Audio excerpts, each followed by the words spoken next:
Matagal hindi nag-upload kasi nga medyo busy pa si Kagunting ninyo. Kaya eto, maglilinis muna ng aking pagupitan at para makapag-start na lang ulit kung meron makukuhaan o magiging model tayo. At pasensya na sa mga nag-aabang ng aking video. Pasensya na at busy si Kagunting, lumuluwas ang Maynila, nag-home service, kaya medyo busy rin talaga. Sa mga customer ko nga pala na nag-PM, pasensya na at hindi ko kayo ma-replyan kasi nga, alam nyo na, busy nga si Kagunting. Pero minsan iba naman nasasagot ko at wala mo na magtatampo. At laging marami nga pagdating ko sa aking pagupitan, marami rin ako nagugupitan. Hindi sa pagyayabang ha, wala talaga at kailangan talaga nating magtrabaho at kung gusto nyo ng patunay, marami ako dyan. Diba? Marami nagpapagupit dito sa aking pagupitan at marami rin naman nagpapa-home service. Teka, yung hino-home service ko lang ay ribbon at kulay. Minsan paggupit ay yun na lang ay hindi na talaga kaya pumunta sa aking pagupitan. Naiintindihan ko naman. At sana naiintindihan nyo rin naman. At maraming salamat po pala sa mga sumusuporta sa akin. At ayan na nga, naglilinis ako ng salon at pagupitan.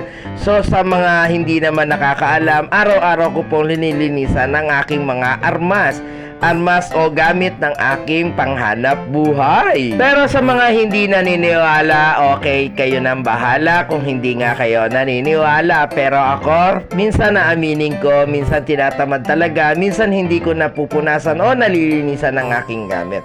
Pero ikatlo, ikadalawa, ganun lang naman katagal. Pero may araw talaga na araw-araw kong pinupunasan, pinapagpagan, kahit hindi ko naman nauhugasan. Maraming pagsubok ang dumarating, pero kayang-kaya ni Kagunting yan. Kaya laban lang kung lalaban. Hindi tayo susuko, susugod lang sa buhay na kahit mahirap, lalaban at lalaban tayo. Ganon. Sa mga nagtatanong pala, nag-home service kami ng ribbon at kulay. Pero sabi ko nga, hindi nga ako nagpapakuha o hindi ako nagbibideo kasi nga sabi nga nila, yung iba nahihiya, yung iba ayaw. Pero sabi nga, ang tiwala ay tiwala, pero sabi nga, wag mo pipilitin kung ayaw.